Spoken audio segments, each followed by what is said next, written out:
Bueno, Besat Hashem, hoy vamos a empezar con el tema de las Midot, con el tema de el Emet. Emet es la verdad.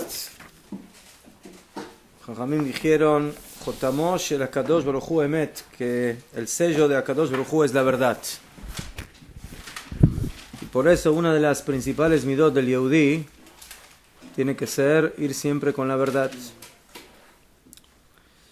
Y así está escrito en el Pirkei Avot, en el primer capítulo, en la Mishnah 18, dice que una de las cosas sobre las cuales el mundo se mantiene y se sostiene es el Emet.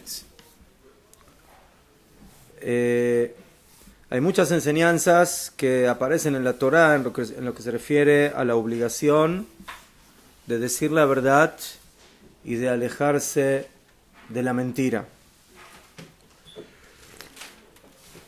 Y bueno, ese va a ser el tema que vamos a ver, y básicamente vamos a traer también ejemplos de que el hombre bemet tiene que esforzarse siempre en la vida de ir con la verdad, pero como todo en las reglas siempre hay excepciones.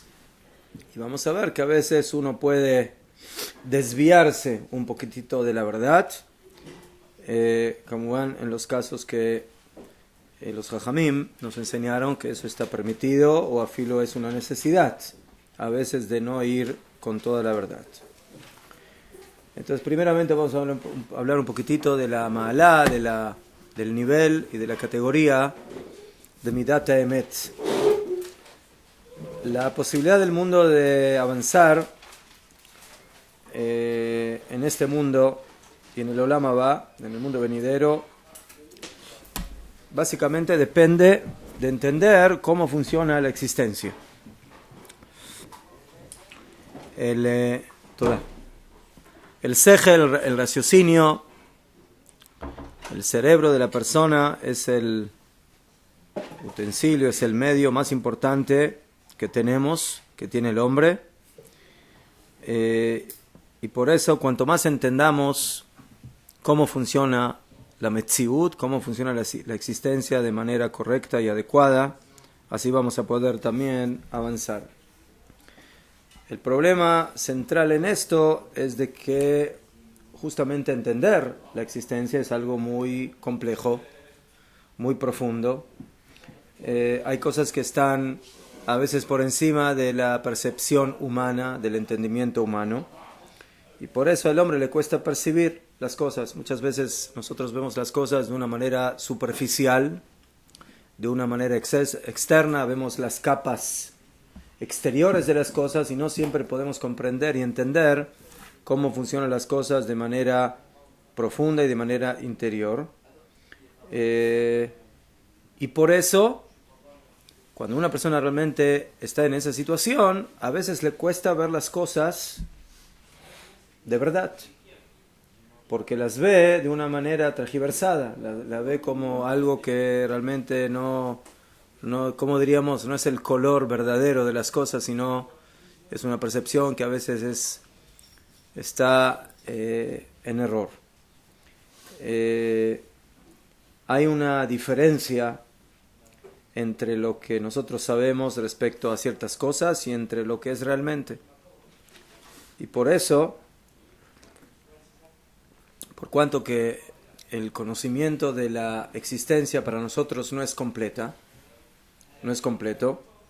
entonces por eso a veces vemos que hay stirot, hay como contradicciones entre lo que nosotros vemos quizás como algo que está bien, como algo que tiene sentido,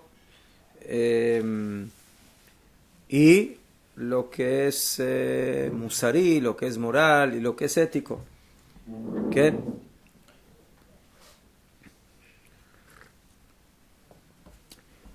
Y por eso, cuanto más conozcamos la verdad del mundo, las cosas como son, entonces las diferencias se van a ir achicando entre lo que es musarí, lo que es moral y lo que es ético, y en lo que ulay para mí es algo agradable, algo que a mí me gusta, pero no siempre es lo correcto o es lo que realmente debería ser. ¿Okay? Y de esa manera vamos a ser más verdaderos y más justos en lo que vamos a hacer. No siempre lo que es la verdad es lo que nos conviene. No siempre lo que es la verdad es lo que nos gusta. No siempre lo que es la verdad es lo que nos agrada. A veces la verdad no agrada. A veces la verdad es algo que complica. A veces la verdad es algo que es conflictivo. Entonces, Kamubán, cuanto más encaremos y enfoquemos ir en el mundo de la verdad, entonces las cosas se van a ir corrigiendo.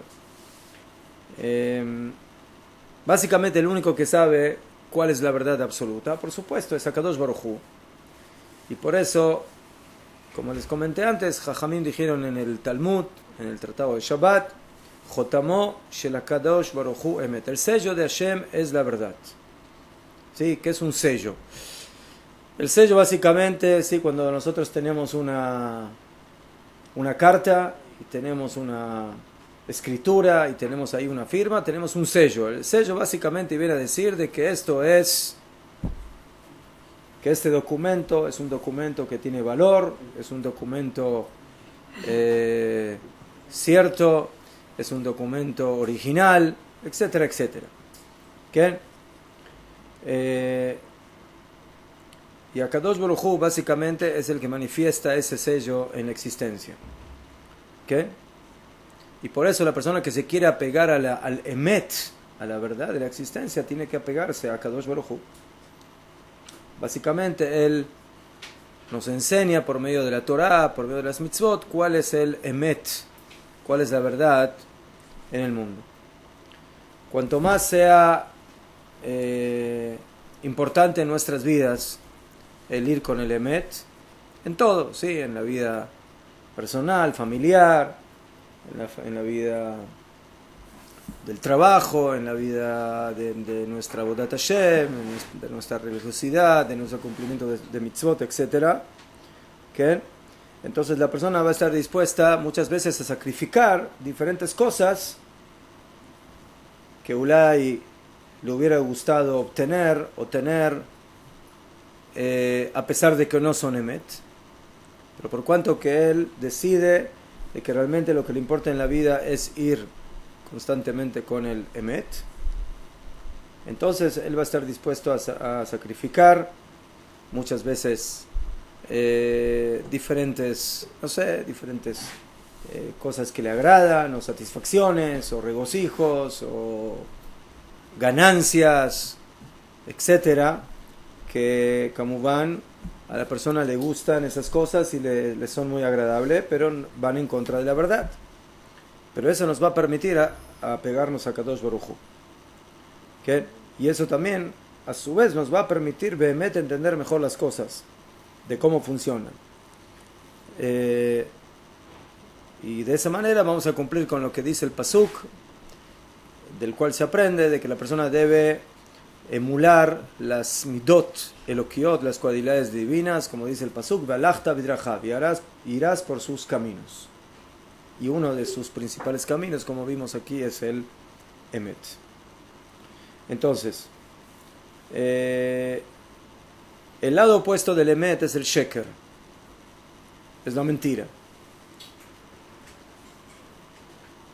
La prohibición general de le shaker, de mentir, incluye diferentes tipos de mentiras que por supuesto están prohibidas según la Torah.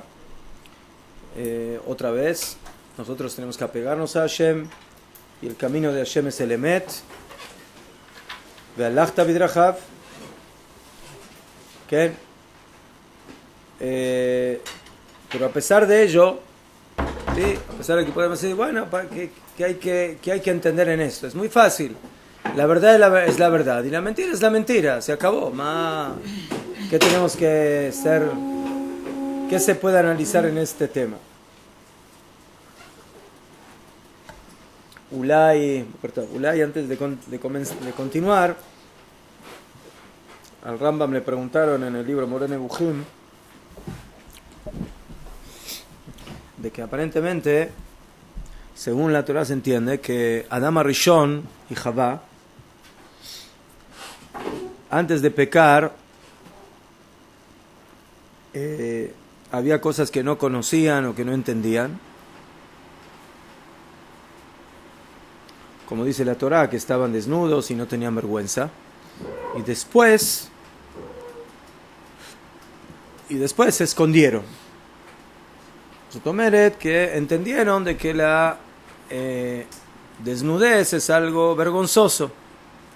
Entonces yo ahora no entro en ese tema, qué es más vergonzoso, estar desnudo o no estar desnudo, y qué es lo que corresponde de acuerdo a la naturaleza. Si nosotros vemos que los animales están desnudos y no pasa nada, y nadie tiene problemas con eso, pero de cualquier manera al Rambam le preguntaron de que cómo puede ser de que el hombre antes del pecado haya cosas que no conocía o no entendía, y después del pecado de repente las empieza a entender. Entonces, ¿el pecado fue positivo, fue en contra del hombre o fue a favor del hombre? Aparentemente fue a favor del hombre. ¿Por qué? Porque antes no entendía, ahora entiende. Antes no sabía, ahora sabe. Entonces, ¿cómo puede ser de que el pecado se transformó en algo útil para Adán? ¿Qué? ¿Cómo puede ser de que, que después de haber comido del Etz Hadat Tov Vara, del árbol del conocimiento del bien y el mal, entonces ahora de repente aparentemente el hombre tiene más conocimiento que el que tenía antes? Contesta el Rambam, no, el hombre no tiene más conocimiento. El pecado no puede ser algo favorable para el hombre, Vadai. El pecado es algo que y así se entiende en los dichos de nuestros Jajamim, que el hombre antes del pecado tenía una cierta altura y luego su altura fue menor, y también su grandeza. Barur, es claro de que el hombre después del pecado baja de categoría. El ama. Entonces, ¿qué fue lo que pasó? Dice el Rambam, lo que pasó fue lo siguiente. Antes del pecado el hombre vivía bajo conceptos absolutos. Y después del pecado el hombre empezó a vivir bajo conceptos relativos. Nosotros tenemos dos conceptos. Uno se llama Emet, verdad, y el otro se llama Sheker, mentira. Y tenemos otra pareja de conceptos, que una se llama Tov, el bien, y Ra, y el mal. Dice el Rambam, Emet y Sheker son conceptos absolutos, ¿sí? Si yo digo 1 más 1 es 2. Ulay es 1,99. No, 1 más 1 es 2. Y si no es 2, es mentira. 1 más 1 es 2, es verdad. 1 más 1 no es 2, es mentira. La verdad y la mentira son absolutas. Pero si yo digo, ¿es bueno matar o es malo matar? ¿Cuál es la respuesta? ¿Ah? Depende. Lama depende. Depende. Porque, por ejemplo, si me estoy defendiendo, entonces ¿verdad? Que hay que matar para defenderse. Y si hay una persona ahí que es peligrosa, entonces Ulay Filo no solamente que es bueno, que eso es lo que hace, sino que es la mitzvah, eso es lo que corresponde. Entonces, en general matar está mal, no se debe matar está. ¿Sí? Entonces el Emet y el Sheker, y muchas veces también depende a quién le preguntes. Una persona te va a decir, no, yo veo que eso está mal, el otro va a decir, no está tan mal, está bien. El bien y el mal son conceptos relativos. Por ese motivo, El hombre cuando pecó, básicamente, ¿qué fue lo que hizo? Transformó a la existencia y en lugar de que el mundo se maneje en conceptos absolutos, donde queda claro que lo que es bueno y que lo que es malo es malo, y lo bueno es la verdad y lo malo es la mentira, el mundo pasó a los conceptos del Etz Hadat Tov Vara, del árbol del conocimiento, del bien y el mal. El bien y el mal ya son conceptos relativos. Cuando Akadosh Baruj Hu nos da la Torah, el mundo básicamente vuelve a los conceptos absolutos. ¿Qué? Donde el Tov Vara ya dejan de ser conceptos relativos, sino que pasan a ser las órdenes divinas de Akadosh Baruj Hu, que Hashem me dijo, esto se hace y esto no se hace, esto está bien y esto está mal, por lo tanto, esto es la verdad y esto es la mentira. Aval, eso era entre paréntesis. La Torah nos dice en el libro de Shemot, que vamos a leer esto en Beshalach, Yitro, Mishpatim. En 3 Shabbatot vamos a leer el pasuk que dice Midvar Sheker Tirhak, de la palabra mentira, de mentira, mentirosa, te alejarás. Sotomeret, la Torah aquí básicamente en estas palabras nos prohíbe ir con la mentira o de decir mentiras. ¿Qué significa esto? Que si la persona está en un caso, en una situación y le preguntan, bueno, ¿qué fue lo que pasó y qué es y cuál es la situación? La persona no puede cambiar detalles del hecho sucedido. ¿Qué? Así también la persona respecto al futuro, ¿sí? Él tiene planes, tiene ideas de lo que quiere hacer. Entonces otra vez no puede decir cosas que no son ciertas, que él no planifica o que no son ciertas en lo que él está pensando. Cuanto más daño un minutito provoca la mentira, entonces la mentira como humana es más grave. Y por supuesto que esto es a filo cuando una persona está mintiendo a nivel general, con algún compañero, alguna persona, algún familiar. La mentira se vuelve doblemente grave cuando es frente a una corte, frente a un Beit Din. Cuando una persona tiene que dar un testimonio. ¿Qué? Ahí el tema ya deja de ser simplemente un tema de una mentira propiamente dicha y pasa a ser también una mentira bajo un testimonio que Kamumán en un Beit Din eso puede provocar que una persona acusada o una persona que tiene que pagar sea liberada de ese pago, o al revés, una persona que no tiene ninguna obligación por ese testimonio pase a ser una persona que ahora sí tiene que pagar o tiene que dar rendir cuentas, cuando en realidad todo eso está basado en una mentira. ¿Qué? En ese caso estamos hablando de mentiras que también tienen relevancias y consecuencias de daño o de monetarias, etcétera. Por supuesto, no hablemos de testimonios falsos cuando hablamos de penas capitales, que eso también es algo muy, muy hamur, muy grave. ¿Qué? Pero tenemos que saber que no solamente en ese tipo de mentiras tan importantes la Torah prohíbe mentir, también en stam cosas. ¿Sí?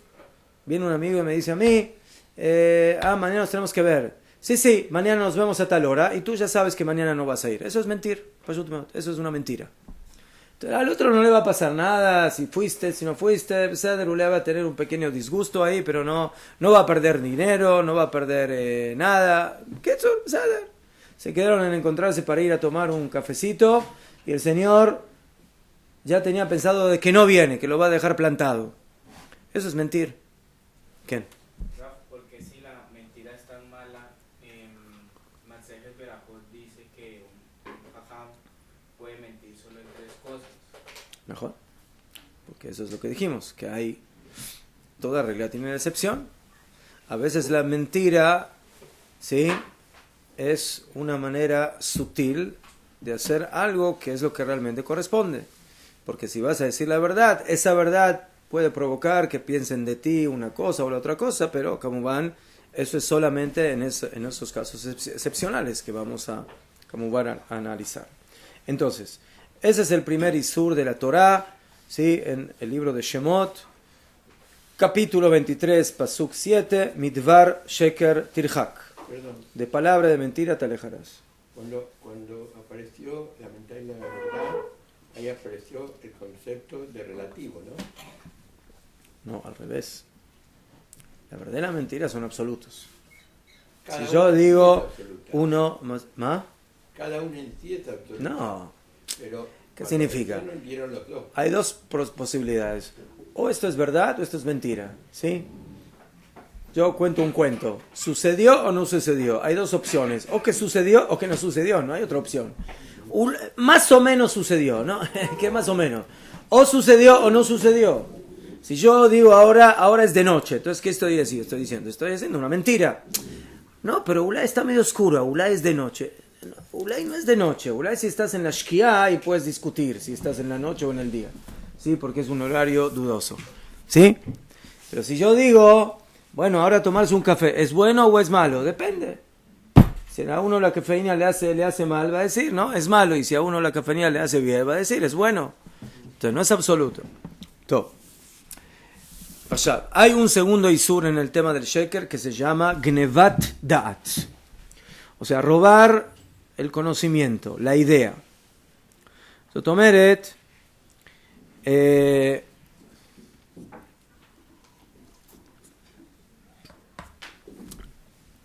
Gnevat Da'at significa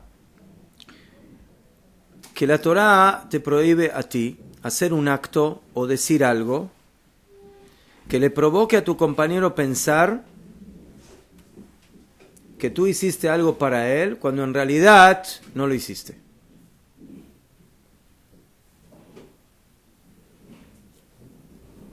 Le mashal. Yo llegué a un lugar, ¿sí?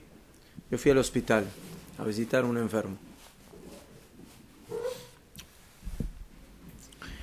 Y resultó que el vecino del enfermo que fui a visitar es una persona que yo conozco. ¿Qué? Ya, ¿yo lo vine a visitar al vecino o lo vine a visitar a la otra persona? ¿A quién vine a visitar? A la primera persona. Entonces yo entro ahí y digo, bueno, ya que estoy así, aquí lo voy a visitar. Y le digo, ay, mira, justo vine a visitarte. Entonces, ¿qué piensa el otro? ¿Qué piensa el enfermo? Que él vino de manera especial a visitarlo. Desde el onajón. Entonces, ¿qué hay que decirle? ¿Qué hay que decirle al otro enfermo?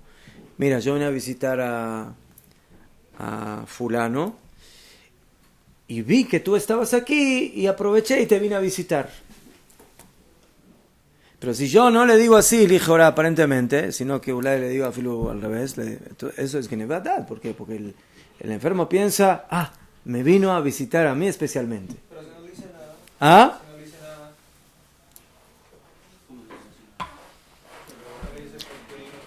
nada. Si no le dice nada, ya Joliot de Shela.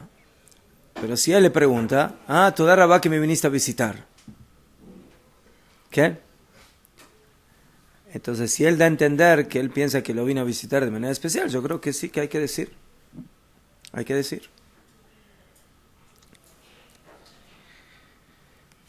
Ya, la prohibición entre el sheker, digamos, normal y el gnevat dat es que cuando yo miento, estoy diciendo algo que no es verdad. Yo digo que algo pasó cuando no pasó. O yo digo que voy a hacer algo cuando no lo voy a hacer. Eso es mentir. Eso es una mentira. Es un hecho de mentira, básicamente. Son palabras de mentira mamash. ¿Qué? O si yo digo las cosas pero no las digo exactamente, entonces también ahí estoy mintiendo. Y yo tengo que ser bien claro en lo que estoy diciendo en el momento que le doy la información a mi compañero o lo que sea. El isur de Gnevat Dat, ¿sí?, no es una mentira propiamente dicha, sino que es un comportamiento en el presente que, como dijimos, que tiene que ser un comportamiento recto y correcto, y no hacer pensar o aparentar otra cosa. ¿Qué? Eso es el ejemplo que dijimos. Y eso puede suceder muchas veces, que una persona de repente está en una situación que él no la planificó y no tenía ningún deseo de que eso suceda, y después sucedió que hizo un acto, y la otra persona dice, wow, qué buena gente, mira, me vino a ver, me vino a visitar, me hizo esto, me hizo lo otro, cuando el otro realmente no tenía ninguna intención de hacer eso. Eso se aprende del pasuk en Vaikra 19:11, lo tignovu. No robarán. Y a pesar de que otra vez nosotros normalmente el concepto de robar, ¿sí?, significa agarrar un objeto o dinero o algo de otra persona y llevárselo para uno. ¿Qué? Encontramos a veces en los psukim, en los versículos, que también robar el conocimiento de la otra persona se llama también robo. También eso es robo. ¿Sí?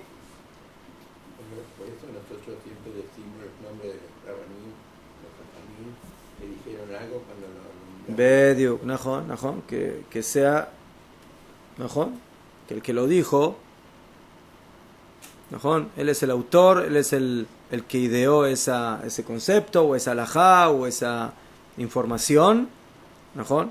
Entonces por eso es muy importante que se diga el nombre de aquel que lo dijo. Entonces, ese es un segundo tipo de una especie de mentira que se llama Gnevat Dat.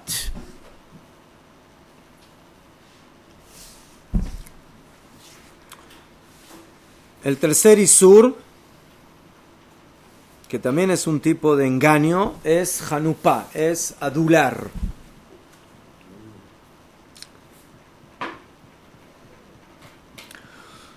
Adulación es un isur que incluye dos ejemplos, dos casos. El primero, que a veces hay personas que merecen ser criticadas, que son mala gente, pero el compañero por algún motivo o por alguna conveniencia lo adula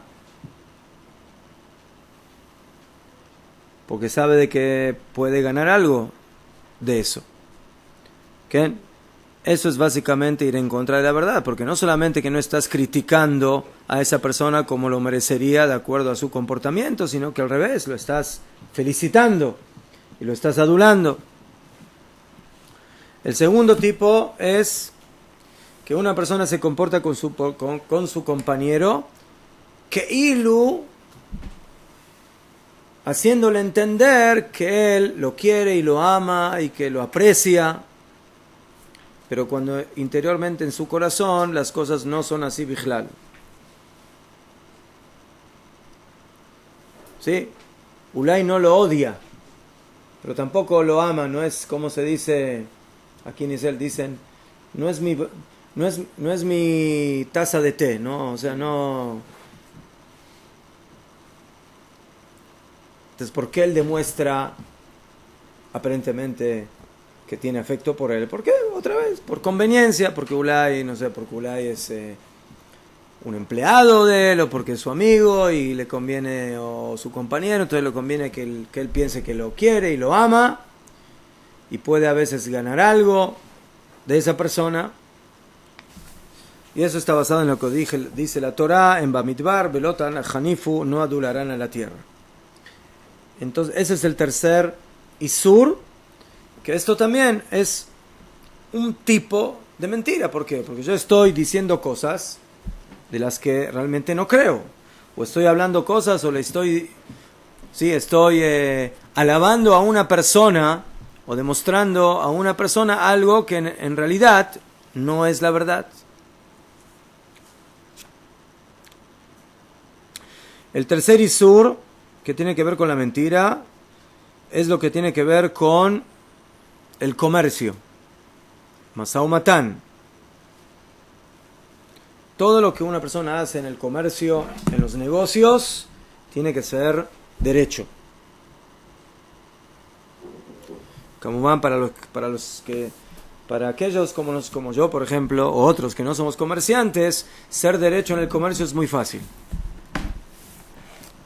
Los que tienen la gran prueba de ser derechos en el comercio o en los negocios son los que trabajan en el comercio y en los negocios. Y aquellos que trabajan en eso saben cómo se puede ser muchas veces no recto en los negocios, sino todo lo contrario, ser torcido. De hecho, algunas veces la regla es no ser correcto. Ajá. Algunas veces Esa es la regla. No, Lamentablemente.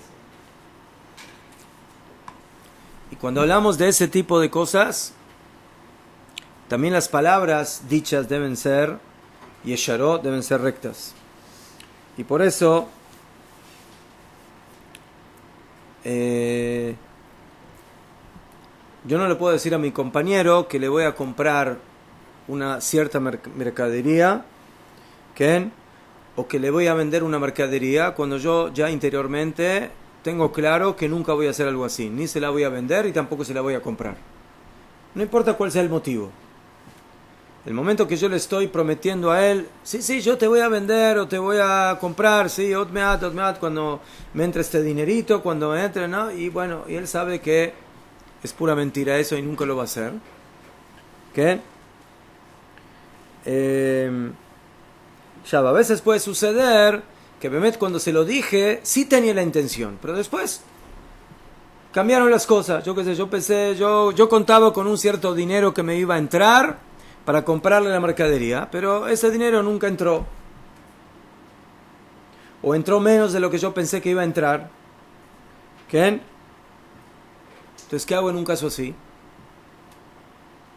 En un caso así, tengo que tratar de cumplir mi palabra, porque yo le prometí, yo le dije, ¿sí?, que voy a comprarte la mercadería. ¿Qué voy a hacer? Voy a pedir un préstamo para comprar. Entonces, mire, Najón que él puede ir y decirle, mira, lamentablemente, Behemet, mi intención era comprarte la mercadería, pero lamentablemente yo contaba con una cierta suma de dinero que al final no llegó, no importa cuál haya sido el motivo, y por eso ahora a mí se me dificulta. A Zulay, lo que tiene que hacer es decirle, mira, ¿sabes qué? Dame un poco más de tiempo, Ulay, no sé, Ulay me va a entrar más tarde, o Ulay voy a tener una, no sé, ¿sí? Entonces la persona tiene que tratar, en lo posible, de cumplir su palabra. Entonces, Najón de que él, ¿sí? Porque si él hubiera dicho, Bonagit, si él dice, yo te voy a comprar la mercadería, pero con la condición de que me entre esta suma de dinero que me tiene que llegar no sé de dónde. Entonces, él le aclaró, se lo dijo con la condición. Si esa condición no se cumplió, bueno, lo siento mucho, o sea, yo te lo dije claramente, no te dije que te voy a comprar la mercadería Stam. Te dije, esa mercadería te la compro cuando me entre esta suma que me tiene que llegar. Pero si el Señor no dijo así, el Señor dijo, sí, yo te voy a comprar la mercadería. El otro no sabe de qué depende si le va a entrar una suma o no. El Señor ya está listo de que aquí tiene su comprador para esa mercadería. Entonces luego cuando él le dice, no, pero lo que pasa es que yo te iba a comprar si me iba a entrar esa suma de dinero. Rega, ¿por qué no me lo dijiste? Yo eso no lo sabía. Entonces yo ahora te guardé la mercadería, está ahí, está para ti. ¿Quién sabe? Ulay había otro cliente. No, o sea, no sabemos qué puede ser lo que pasó. ¿Qué pasa si alguien le va a comprar una cosa a alguien y sabe que otra persona la tiene más barato, pero ya le había dicho primero que se le iba a comprar? Se vaya. Si tú ya le prometiste a una persona, otra vez, aquí es al revés. Antes es el que le va a comprar, ahora es el que la va a vender. Si un vendedor le dice, mira, yo esta mercadería te la vendo a ti, Najón, y de repente después viene Najón y viene otro y le dice, yo necesito esta mercadería. No, pero ya se la di. ¿Por cuánto se la diste? Por 5 shekel el kilo. Bueno, yo te doy un shekel más, y me la das a mí. ¿No? ¿Debe hacer algo así?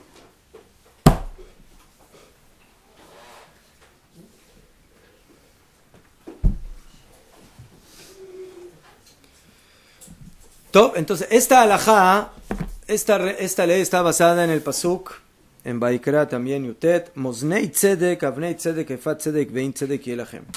Aquí la Torah está hablando de diferentes tipos de pesas, medidas, y dice la Torah, si tú tienes una balanza, si tú tienes las piedras, esas piedras que se ponen para pesar, ¿sí? Todas tus medidas, todas tus pesas tienen que ser justas. Y por eso hay que tener mucho cuidado. Cuando se pesa, cuando se mide, ¿sí? No poner menos de la cantidad. Jajamim dicen que por eso los comerciantes normalmente trataban de poner un poquitito más cuando vendían. En vez de vender 1 kilo, ponían 1 kilo y un poquito. ¿Para qué? Para que no vendan menos y cobren que una suma que no corresponde. ¿Qué? Y Jajamín dijeron así. El pasuk dice, Vehin tzedek yelachem. Y el hin justo será para ustedes. Hin es una medida, pero dijeron Jajamim, no leas hin, sino lee hen. Cuando tú dices, esto es lo que voy a hacer, hazlo. Cuando tú dices, esto no lo voy a hacer, no lo hagas. Tu palabra es palabra. ¿Qué? Entonces la persona no puede decir algo con la palabra, con la boca, y en el corazón pensar lo contrario o algo diferente. Y es una mitzvah muy importante cumplir la palabra que uno saca de su boca. Si una persona no está segura que puede cumplir lo que está diciendo, que diga, voy a tratar, voy a hacer lo posible, voy a, no sé, bli neder, todas ese tipo de maneras de cómo no asegurar las cosas. En el momento que tú dices algo de manera segura y absoluta, entonces ahí estás básicamente atrapado en tu palabra. Entonces hay que tener mucho cuidado. Ese es el cuarto isur que se refiere a el comercio, a los negocios. Y un quinto isur se refiere a los eidim. Básicamente eso lo tenemos en los Aseret Adibrot, en los 10 mandamientos. Lo ta'ane ve'reacha et shaker, no hacer un falso testimonio.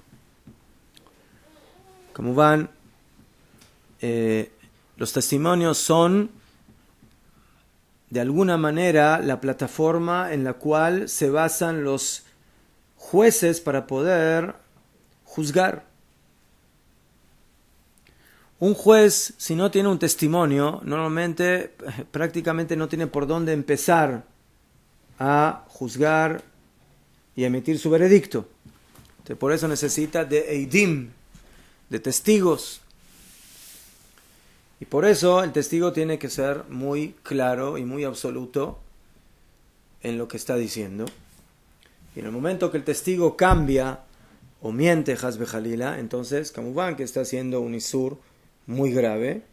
Y por eso, como esto ya no es simplemente una mentirita ahí o una mentira entre amigos o entre personas, sino que Pashut Meot, esto puede al final tener una relevancia muy fuerte en lo que se refiere a la vida de la persona o a los bienes de la persona o a los daños que le pueden suceder a la persona. Entonces por eso la Torah colocó a esto, a pesar de que el hijo era una mentira. Entonces más de Meshané está mintiendo, más de Meshané si mintió en el juicio o fuera del juicio, está mintiendo. No, mentir en el juicio es un isur aparte.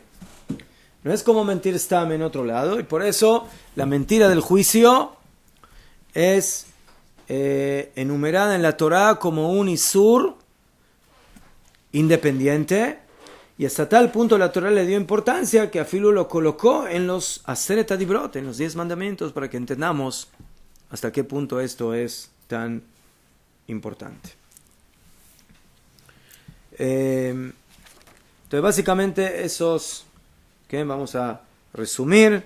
Tenemos el isur de la mentira en general, el segundo que es genevadat, de no hacer cosas o decir cosas que aparentan que yo hice algo o que dije algo cuando en realidad no lo hice.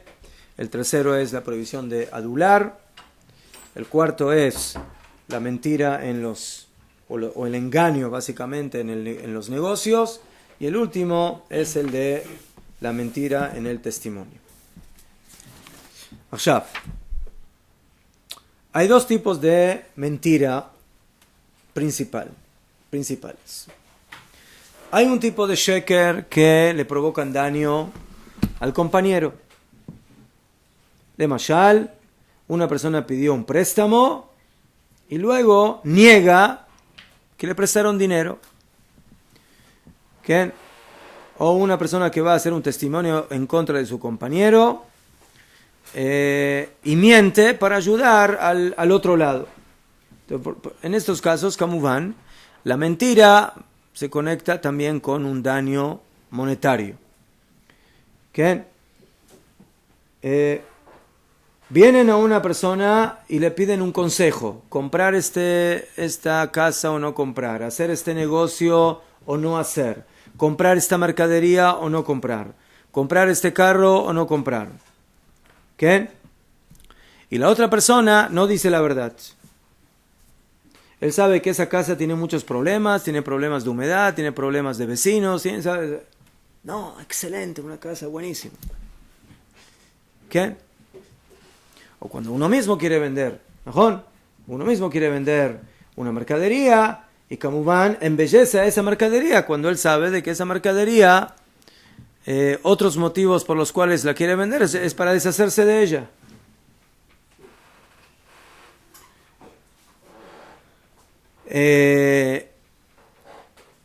Entonces, en todos estos tipos de mentira, el punto en común es de que le estás provocando un daño a la otra persona. A veces el daño no se mide solamente a nivel de dinero, sino a veces se mide a nivel de la discordia que le provocas a tu compañero. ¿Qué? Si tú le dices algo o le cuentas algo a tu compañero y lo que le dijiste es mentira, y eso es para provocar algún tipo de pelea o de conflicto entre él y otra persona. Entonces, eso no le va a provocar pérdida monetaria, pero le va a provocar que se pierda un compañero, que pierda un amigo. Porque él dijo que esa persona habló de él y que dijo tal cosa, cuando se lo najó, no es verdad. Entonces él va a ir a lo del otro, él va a decir, ¿por qué dijiste de mí tal cosa? ¿Y por qué hablaste de mí? Etcétera, etcétera. Eso es mentira. Consecuencia, dos personas que ahora no se hablan y están peleadas.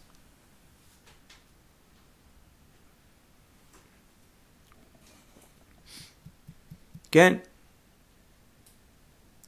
O que te preguntó, dime, ir a ese lugar a pasear está bien, y yo sé que es un lugar excelente para paseo, pero yo no quiero que vaya a pasear, no, si yo no puedo ir a pasear, yo tampoco quiero que él vaya a pasear.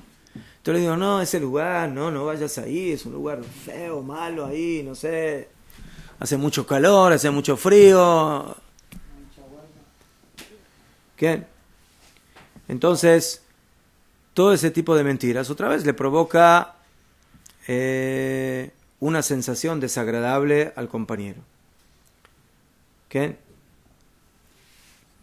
A una señora le piden, ¿conocen los secretos de las cocinas? ¿Conocen? Hay secretos de cocinas. ¿Conocen esos secretos? Sí, las abuelitas que no quieren dar las recetas. Pero cuando la dan, pero le quitan un... Le quitan un condimento, ¿sí? Y después la otra señora toda feliz va a cocinar y dice, ¿cómo te salió? No sé, pero no te salió como a ti, no me salió como a ti, así te sale. No sé, prueba de vuelta, seguro que no. Principalmente si se le da la receta a la nuera. Entonces todas esas cosas también son mentiras, son sheker que provocan algún tipo de daño al compañero, a filo que no sea un daño monetario. Y Kamuban, en la medida que la mentira provoca más daño y más discordia, Kamuban, que es más grave. En cosas pequeñas es un pequeño pecado, en cosas más grandes ya es un pecado más fuerte. El segundo... Ahí es mejor decir no. ¿Qué? Por ejemplo, la receta. No te la doy en vez de mentir. Badai. No, ¿sabes qué? Sí, es como, para mí eso es como la receta de Coca-Cola, no te la puedo dar. No. No, no, esto es mío, yo no comparto. Todo. El segundo tipo de sheker es aquellos que no provocan ningún tipo de daño, o sea, ni daño monetario, ni desagrado, ni conflicto. Sino, conocen a esa gente que le gusta mentir, o sea, le gusta cambiar las cosas, tergiversar, sí, le gusta contar sipurim, historias, sí, que uno después empieza, sí, muchas veces como los niños, ¿no? Que los niños imaginan cosas y empiezan a contar. Ellos no lo hacen con la intención de mentir, pero hay gente que en eso son como los niños, ¿qué? Más que nada lo hace para llamar la atención. Sí, hay gente que quiere llamar la atención. O sea, si va a decir la verdad, eso no llama la atención. Pero si dice mentiras, eso llama la atención. ¿Qué? O sea, aquí va a dar de que eso no provoca ningún daño. El daño que provocó es de que perdiste el tiempo escuchando esas mentiras. Pero más que eso, no. Bejolofen, el problema en este caso es de que aquí hay gente que el daño que provoca es de crear cosas que son falsas, pashut meot, hablar falsedades. Y hablar falsedades, afilo que al fin y al cabo no provoca ningún tipo de daño, es algo falso y es una mentira. ¿Qué? Es como aquellos, ¿no? que te cuentan cosas y te mienten, y luego cuando realmente necesitan algo y que alguien les crea, ¿qué va a suceder? Ahora la gente no les cree, ¿por qué? Porque siempre mienten, siempre cambian las cosas. Entonces, en el momento que realmente estén diciendo la verdad, otra vez con sus mentiras. No, necesito esto, estoy, no sé, sí, me quedé sin un solo ¿qué? Tú siempre mientes, siempre no dices la verdad. Entonces, ¿qué? Entonces, una persona así, que siempre anda con imaginaciones y con transgiversar toda la realidad, es una persona que se acostumbra, pashut meot, a mentir. Y se acostumbra a vivir en un mundo de falsedad.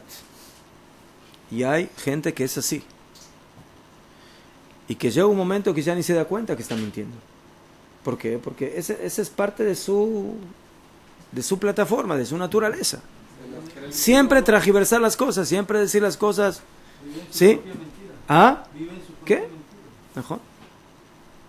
¿Qué?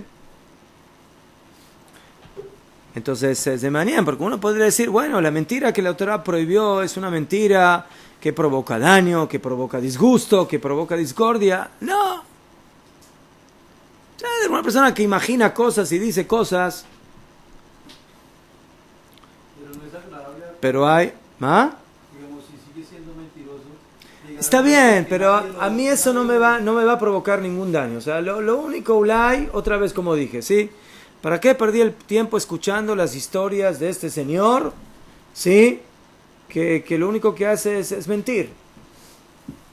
O sea, a mí en lo personal eso no me provocó ningún daño. Él no me habló de nadie para que yo me pelee con alguien o no, que tenga alguna discordia.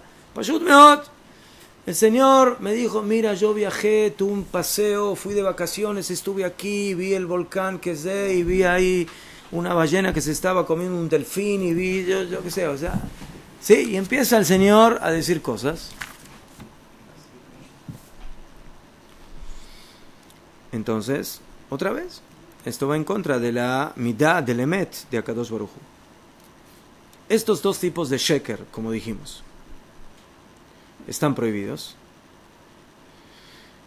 pero la diferencia esencial entre ellos es que en el caso que el sheker provoca algún daño, nunca va a estar permitido mentir en un caso así. Una mentira que va a provocar algún tipo de daño monetario, disgusto, etcétera, no va a estar permitido. el segundo tipo de mentira, que al fin y al cabo no provoca realmente ningún tipo de daño, a veces Jajamim permitieron mentir para no provocar vergüenza o para hacer shalom entre una persona y su compañero. Nosotros sabemos de que, por ejemplo, Akadosh Baruj Hu mismo mintió cuando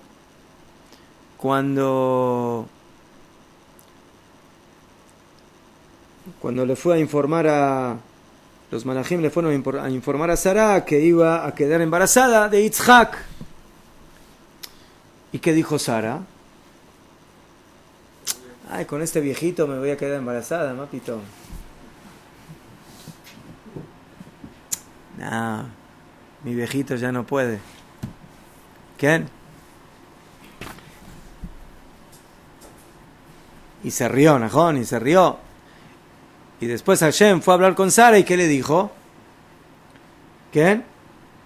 Perdón, fue a hablar con Abraham para informarle. ¿Y qué le dijo a Abraham? ¿Sí? ¿Por qué Sara se rió? Lama ze tzahaka Sara, ¿por qué se rió de que yo la voy a embarazar, Besat Hashem? Y me dijo que ella es vieja. De lo Najón, ella no dijo que ella es vieja. ¿Qué dijo ella? Que él es viejo. Que Abraham es viejo. Entonces, ¿cómo puede ser más? ¿Que el miente? Sí. Para que no... Para que, ¿ah? Cambió la mentira de la cosa. No. Para que haya Shalom Bait. Najón, me digo. Entonces, vemos que por Shalom Bait, ¿sí? Si no, ¿cómo? Imagínense que Abraham va a escuchar de que Sara dijo que él es viejo. ¿Sí? Entonces, se lo da fe. Entonces, Bonagit, que podemos pensar de que Abraham vino no se iba a enojar, ¿sí? ¿Por qué? ¿Por qué? ¿Qué iba a decir Abraham vino? Najón, Sara tiene razón, yo soy viejo, no puedo tener hijos. Najón. Vale. Se lo da fe.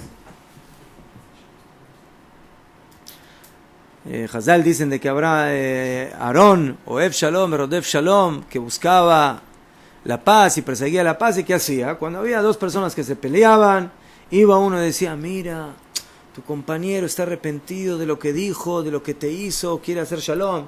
El otro no estaba arrepentido, Bijlal, ¿sí? Y después iba al otro y le decía lo mismo, mira, tu compañero está arrepentido, se equivocó, cuando realmente tampoco estaba el otro arrepentido. Pero al final cada uno pensaba que el otro está arrepentido y bueno, se ablandaba el corazón y hacían las paces. Vemos aquí de que sí hay casos en los cuales Efshar le Shanot Mipnei Shalom se puede cambiar especialmente para hacer Shalom, por Shalom Bait, ¿qué? O para no provocar vergüenza, etc. A ver, Becholofen, vemos aquí de que el tema del sheker es algo que tenemos que tener mucho cuidado y a veces no siempre vamos con la verdad completa. La verdad tiene que ser verdadera de manera completa. Tov, Atkan por hoy.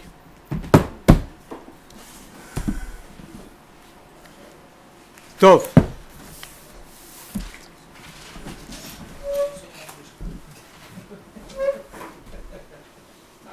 Bezrat Hashem, el tema que vamos a ver ahora, continuamos con los temas de Kashrut. Estamos viendo el tema de la Melijá, del salado de la carne. Empezamos a ver que la carne, para que se pueda consumir, debe ser salada y tiene 3 pasos en su proceso. El primer paso es lo que se llama Shriya, que es el primer lavado. Y la finalidad del primer lavado de la carne tiene 2 funciones.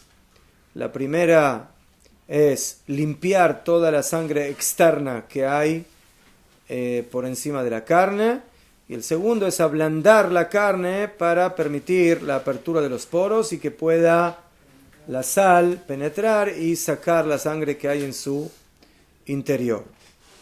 Después viene la parte de la melijá propiamente dicha, que que esa es la que le permite básicamente extraer toda la sangre o la gran cantidad de sangre que hay dentro de la carne. ¿Okay? Y dijimos que las reglas principales de la melijá es de que tienen que hacerse en un lugar o que sea reclinado para que fluya la sangre o que tenga orificios para que pueda, ¿sí?, vertirse esa sangre con la sal, y no hacerlo en un utensilio cerrado, porque si no, toda la sal con la sangre se va a quedar ahí con la carne, y eso va básicamente a provocar de que la carne de alguna manera se cocine con su propia sangre que acaba de extraerse de ella misma. Dijimos que se pueden poner muchos pedazos juntos mientras estén todos salándose, no hay ningún problema. Dijimos que hay que salar de todos los lados de manera completa, y en el pollo por fuera y por dentro. Dijimos que de que la sal que se debe usar debe ser sal lo que se llama de cocinar, o sea, no debe ser demasiada fina, pero tampoco no debe ser demasiada gruesa. Si es demasiada fina se va a tragar, y si es demasiada gruesa no va a funcionar, y por eso debe ser una sal media, que es la que normalmente denominamos aquí en Israel melach bishul, ¿sí? Es sal para cocinar. Muy bien. La costumbre es dejar el primer remoje media hora y el salado durante 1 hora. Esa es la costumbre. En casos de necesidad, en casos de urgencia, no sé, pitom estoy en Erev Shabbat y se me quemó toda la comida, o de repente me vienen 10 invitados de repente y necesito ahora llamar a un shohet que me haga shejitá de un pollo o de algo, y le tengo que hacer melijá y shiriá. Entonces ahí los tiempos cambian y pueden ser más cortos. En el tema del lavado puede ser un lavado rápido, ¿sí? Lavar bien, sin necesidad de dejarlo ahí estancado media hora, remojando.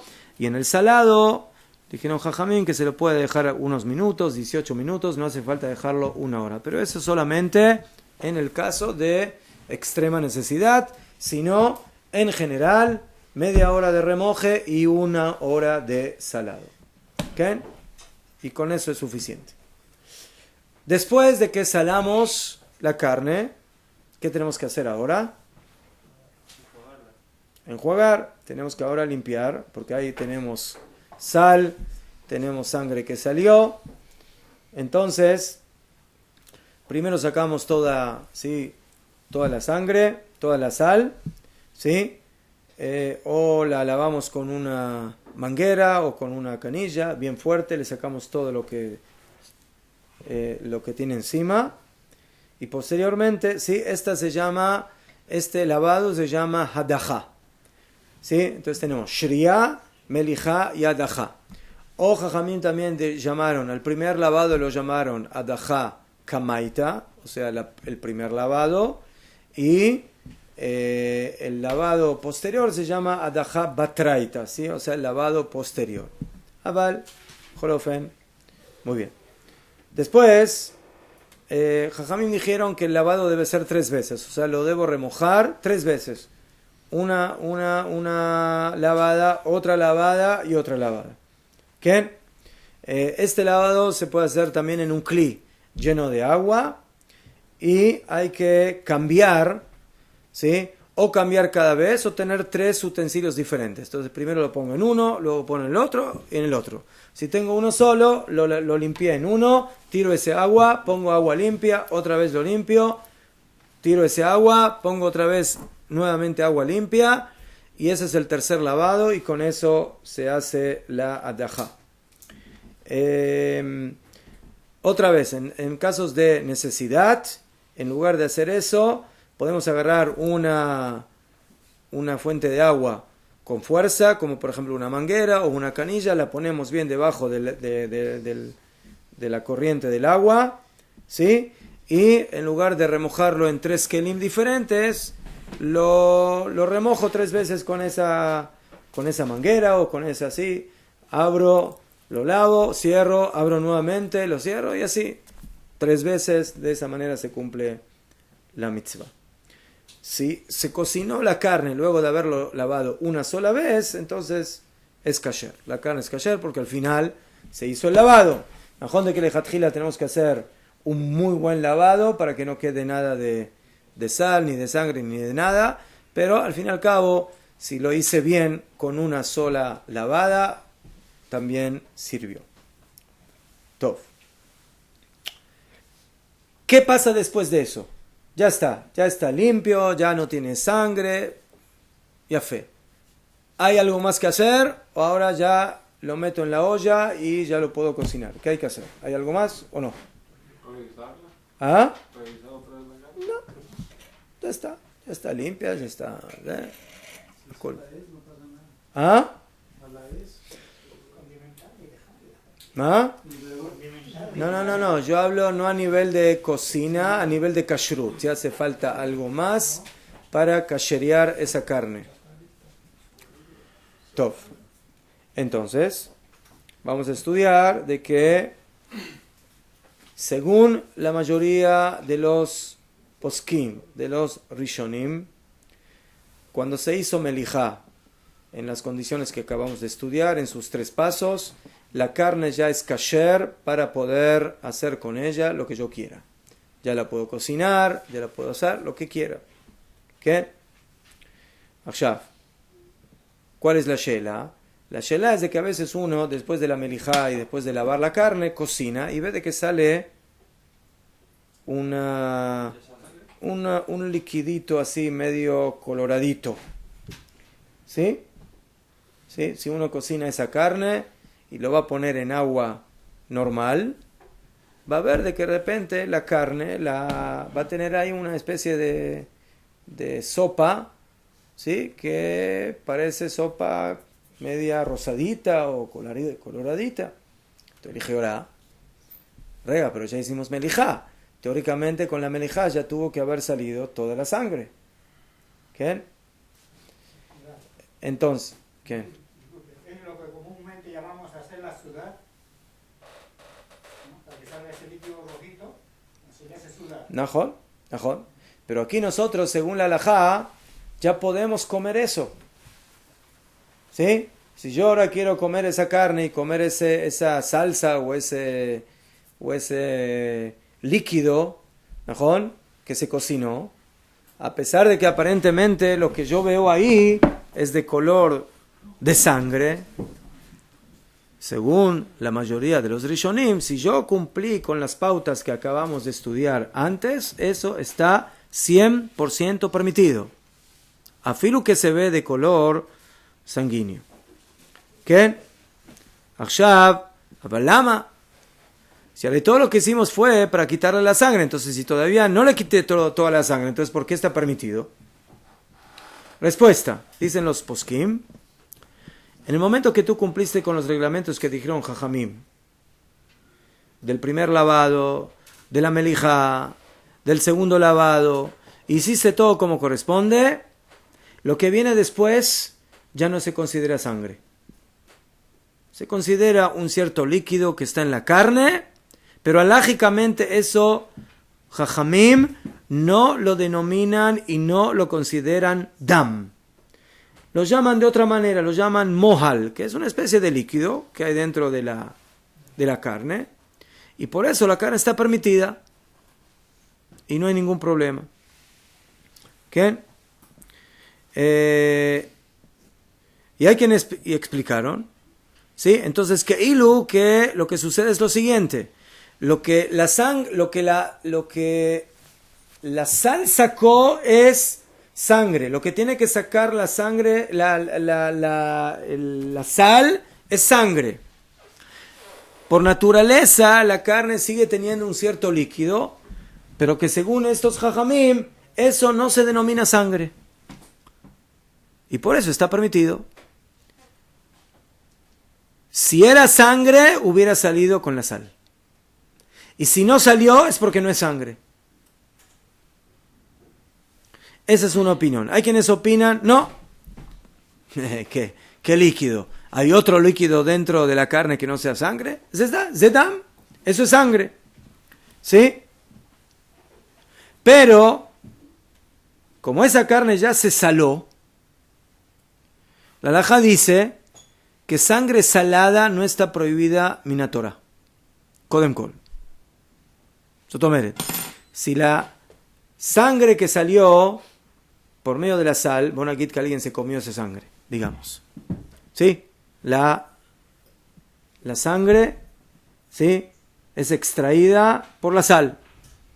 Si una persona come esa sangre, no hace un isur de la Torah, porque Jajamim dijeron, Dam shebishlo, que la sangre que se cocina o que se sala, ya pierde caniré parte de su naturaleza, y por eso ya no es isur de la Torah, sino que es isur de Rabanán. ¿Quién? Akshav. Najón de que cuando yo ahora vaya a cocinar puede ser de que salga un líquido rojizo, pero si yo cumplí con los reglamentos de la melijá, esa sangre ya no está prohibida. Afilu que sea sangre. La sangre que está prohibida es la sangre que hay que sacar con la melijá. En el momento que ya hice la melijá, afilu que salga luego un líquido rojo, según la halajá, no es una sangre que está prohibida y se puede comer. Según esto, tenemos aquí una discusión. ¿Qué es ese líquido? Según la primera opinión, zelo dam, no es dam. Según la segunda opinión, es dam, pero está permitida. ¿Entendido? Muy bien. Bueno, una pregunta. ¿También aplica para lo que es las vísceras como tal? ¿O tienen otro proceso? Aquí estamos hablando solamente de la carne, no estamos hablando de órganos. Los órganos, cada órgano tiene su manera de... Si es el hígado, si es el corazón, si es la ubre, si es el shone. Akshav. Dentro de toda esta de esta regla importante, tenemos al Rambam. Y el Rambam nos complica la historia. A veces el Rambam nos salva en la historia y a veces nos complica en la historia. ¿Cómo nos complica? El Rambam dice que la melijá todavía no sirve solita. Tiene que hacerse algo más para que la carne se haga kasher. Además de lavar, además de hacer melijá, además de volver a lavar, ¿sí? Arei, acabamos de decir que queda todavía sangre. La prueba es que cuando yo después de la melijá cocino la carne, ¿sí? Entonces, el agua en la que cociné la carne no está blanca, no está transparente, está colorada. Entonces quiere decir que todavía hay sangre. Dice el Rambam, esa sangre hay que hacer algo con ella. No se puede comer.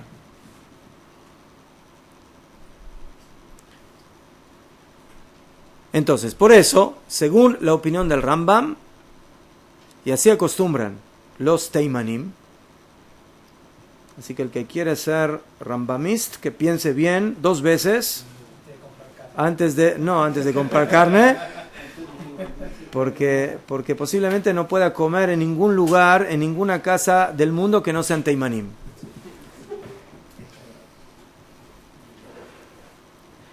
Y cuando vaya a una boda, no va a poder comer, ¿por qué? Porque no hicieron lo que el Rambam dice.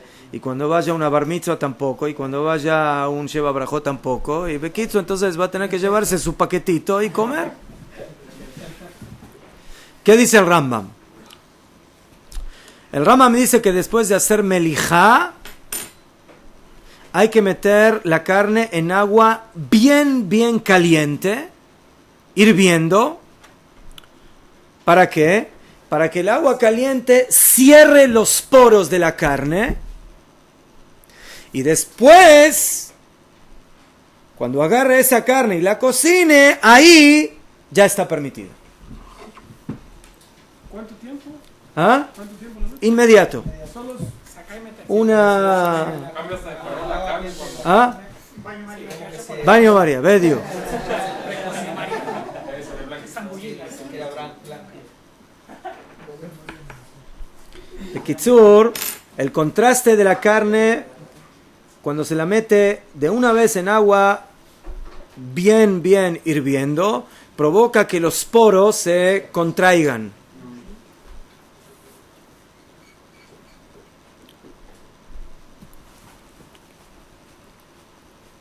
Sotomeret, lo que dice el Rambam no es cocinar la carne como nosotros hacemos, quiero que entiendan bien. No es poner la carne en agua fría y que empiece a calentarse, eso no sirve. ¿Entienden?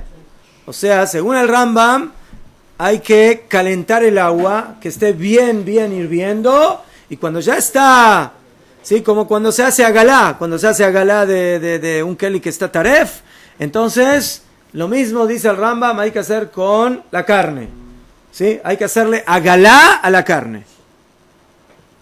Creo que se hacen utensilios como para pesas. ¿Vedio? ¿Najón? O toda, ¿najón? Que cuando está el agua bien hirviendo, ahí, ¿najón? ¿Qué? Ashab, entonces, ese es el último acto, según la halajá, que dice el Rambam, que tenemos que hacer luego de todo el proceso de la melijá. Eso se llama en hebreo jalita. ¿Saber? Según el Rambam tampoco, no se debe cortar la carne después de la melijá, porque si le corto la carne antes de la jalita, otra vez se despiertan los poros, otra vez sale la sangre. Otra vez vamos a hacer melijá, según eso. Entonces, después de haber terminado la melijá y del lavado, entonces hay que poner una olla a cocinar, que esté bien hirviendo y meter ahí, ¿qué? Eso es cuando queremos cocinar la carne. Si la queremos asar, ahí no hace falta. Porque el asado mismo, ya, najón, eso afilu dijimos que afilu sin melijá hace falta. Ahí se pone un poquito, básicamente el fuego mismo es el que permite que fluya, que salga la sangre. ¿Qué? Ashkenazim y Sefaradim no hacen eso. Recuerdo esto, entonces, ¿cómo hay que pedir el steak? ¿Qué término de cocción? ¿Ah? Recuerdo esto, ¿cómo hay que pedirlo? El steak, cuando te venden el steak, te lo pides rojo, mediano, bien cocido. Depende, el ashkenazí o el sefaradí, en el momento que ya se hizo melijá, zeu. Yo considero unos prime rib de ese tamaño. Mejor. Entonces, aunque uno haga melijá, Sí, pero esa adentro siempre va a estar es enojón. Entonces, para el ashkenazí y para el sefaradí, en vaya, para nosotros ya puedes agarrar esa carne y comértela como quieras. El teimaní tiene vaya, mejor. Tiene vaya. Si no está asada completamente, el jorás es de vaya. Por eso, el que sí quiere hacer teimaní, que lo piense bien. No, porque la jalita nadie la hace. En todos los hoteles, en todos los lugares, en general, afilo las de yeshivot, en salas de fiestas. ¿Quién hace jalita? Nadie hace jalita. Entonces, Bemet, yo no sé qué es lo que hacen los temanim, que en esto van como el Rambam también. Jorá, Bemet, según esta halajá, no pueden comer carne en ningún lado, solamente en su propia casa, nada más. O en la casa de otro teimaní que hace lo mismo que ellos. O que el dueño del salón sea un teimaní que también hace eso, Balón Irali, que... Seider.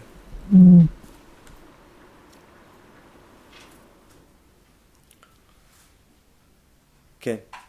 Asbemet, parte de los poskim teimanim, mekilim, y le permiten a los teimanim de comer carne sin jalita cuando están invitados en fiestas o en casas de otras personas. ¿Qué? Yulai, eso está basado en lo que sucede hoy en día, que nuestra melija normalmente es más extensa. Le dijimos que según el Ikaradín, la melija podría ser unos minutos y zeu. Hoy en día la melijá de 1 hora es una jumbra, es jumbra básicamente.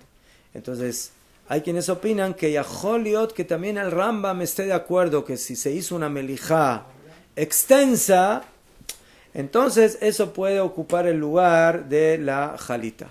Entonces, esa es una salida que podrían tener los teimanim en caso de necesidad. Muy bien.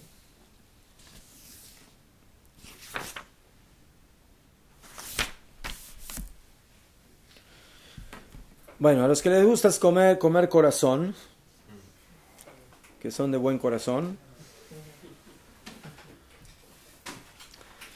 hay que cortarlo antes de hacer la melijá. Hay que cortarlo porque tiene mucha... ¿Sí? Cuando maten al animal, ¿qué pasa? ¿Qué pasa con el corazón? ¿Saben lo que pasa? Se contrae toda, o sea, toda la sangre se queda aquí bedio, mejor.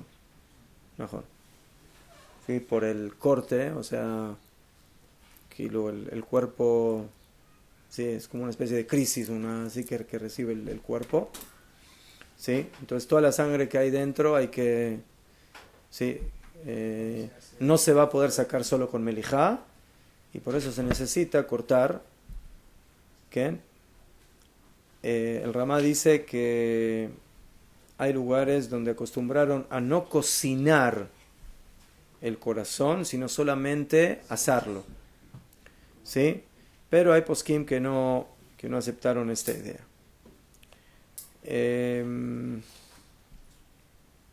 Tjol, ¿cómo se dice el tjol? Busca ahí en las de cómo se traduce. Tet, het, vav, lamet.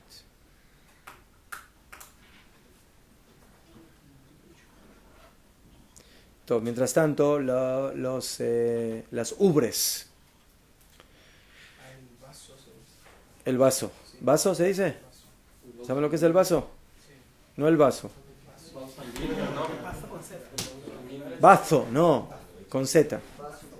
Es un órgano. ¿Ah? ¿Qué? Sí. Es igual como la carne, con melijá normal y nada más. ¿Cómo se hace kasher la ubre de la vaca? ¿Cuál es el problema de la ubre? ¿Mejor? Ubre es el pecho de la, ¿cómo se dice? Teta de la vaca. ¿Sí? ¿Sí? Se come todo.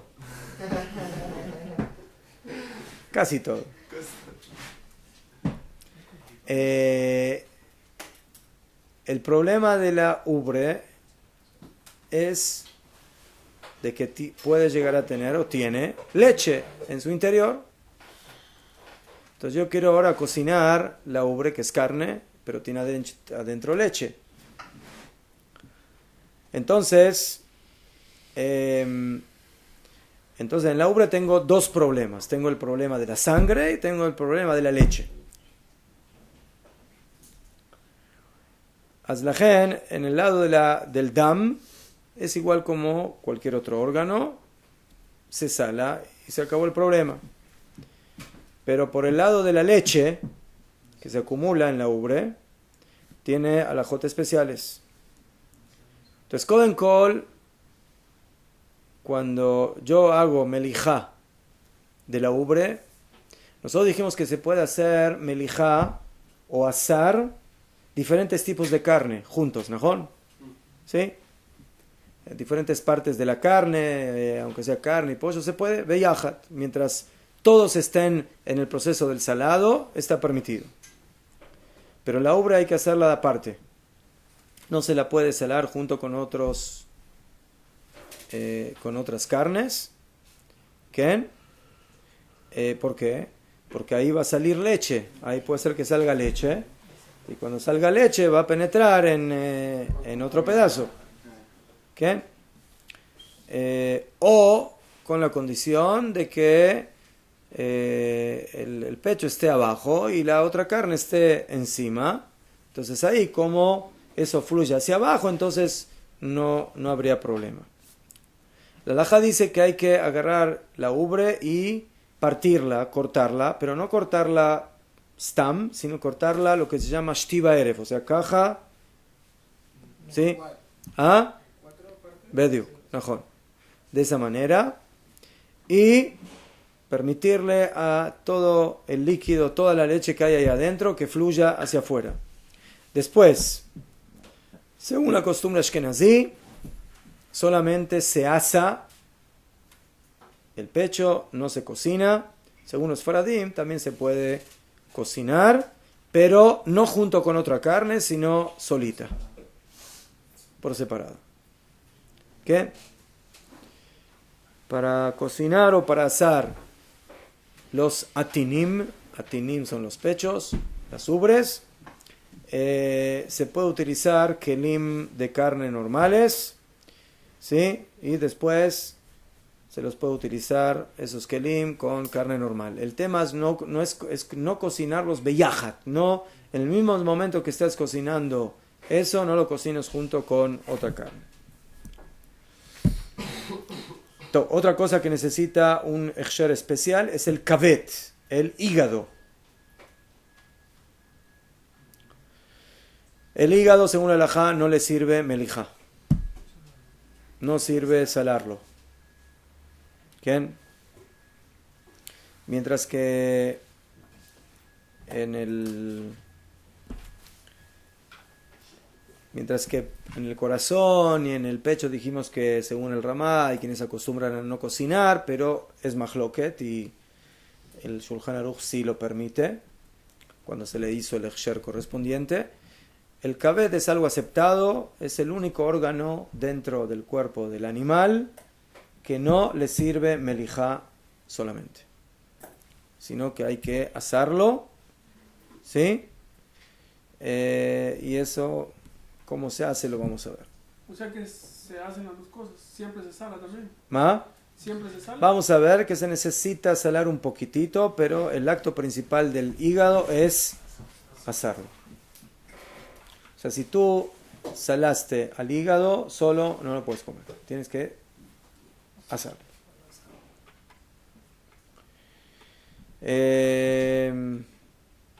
Huesos. Huesos que tienen carne, ¿sí? No hace falta sacar el hueso, sino se le hace melijá a la carne junto con el hueso. Si hay partes, yo qué sé, los bifes, otras partes que tienen hueso, no hace falta, las tiras, no hace falta quitar los huesos. Se le hace melijá todo junto. Beyajat, ¿sí?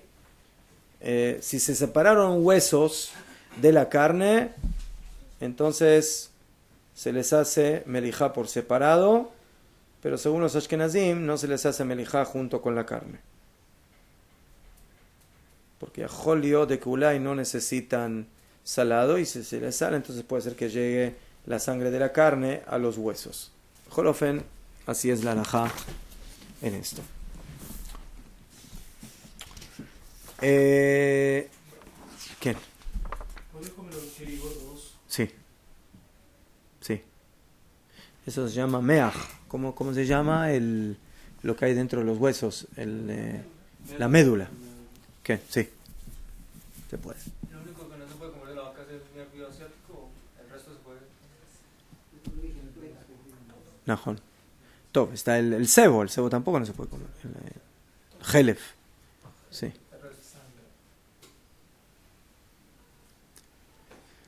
Top. Me la tenemos que bajar. Como ya explicamos, ahora pasamos al tema, 2 minutos. Vamos a empezar a ver el tema del asado. En hebreo, tzliá. ¿Sí? Dafka en la parashá de esta semana, aprendimos de que el Korban Pesach se puede comer solamente asado. No se lo puede comer cocinado, ni medio cocinado, ni completamente cocinado, ni nada cocinado. La única manera del Korban Pesach es asado, nada más. ¿Qué? La mayoría de la carne, como dijimos que hoy en día se ve en los negocios, en los supers, en las carnicerías, depende, es basar que ya se le hizo melijá. Y por eso Básicamente una persona hoy compra la carne y lo único que tiene que hacer es cocinarla y la briut. Y por eso, afirmo que una persona diga, bueno, yo quiero comprar carne para asarla, ¿sí? Entonces, ese asado no es ilhatí, es un asado porque a mí me gusta comer carne asada, pero alágicamente hablando, no necesito asarla, porque ya es kasher, ya la puedo cocinar, puedo comerla como me guste. ¿Okay? Y por eso no tiene alajot especiales, sino que la metes en la parrilla y la asas y zeu. ¿Sí? La sal que le puedes poner ahí es solamente por el gusto, no es por la alajá de kashrut, ¿sí? de lachshir. ¿Okay? Las alajot en el Shulchan Aruch y lo que nosotros estudiamos, vamos a estudiar ahora respecto a la tzliá, al asado, es un asado de echsher a basar, para hacer kasher el basar cuando no le hago el salado. Entonces, cuando no le hago el salado, hay otra solución. ¿Cómo se llama la solución? Asar. Pero aquí el asado ya es un asado alágico. Y por eso tiene las condiciones y los detalles que tenemos que saber para saber cómo hacer un asado que según la halajá sea el que corresponde. ¿Okay? El asado básicamente actúa en la carne de una manera semejante a la melijá, al salado. El salado provoca que se extraiga la sangre de la carne, ¿sí? Y el asado provoca básicamente lo mismo. La fuerza del fuego provoca que se extraiga la sangre. El Rambam opina otro motivo. Cuando nosotros salamos, ¿sí? Lo que provocamos es básicamente que se cierren como lo que sucede con ese la jalitá según el Rambam, dijimos que luego de salar, ¿qué es lo que hacemos? Tenemos que meter, ¿sí? La carne en agua caliente para que se cierren los poros. Y básicamente desde ese momento los poros están como herméticamente cerrados y ya ahora cuando cocines no va a salir nada. Dice el Rambam, cuando yo hago el asado, básicamente sucede lo mismo. ¿Qué es lo que provoca el asado? Cerrar con la fuerza del fuego los poros de la carne y por eso, afirmo que no sale la carne, ahora no tiene ninguna manera de cómo salir. O sea, lo que quedó adentro y cuando lo cocine o haga algo no va a salir. Entonces, por eso, según el Rambam, ese es el motivo de la tzliá, ¿sí? Y que con ella, básicamente, cumplí y no hace falta salarlo. Entonces, vamos a seguir la próxima.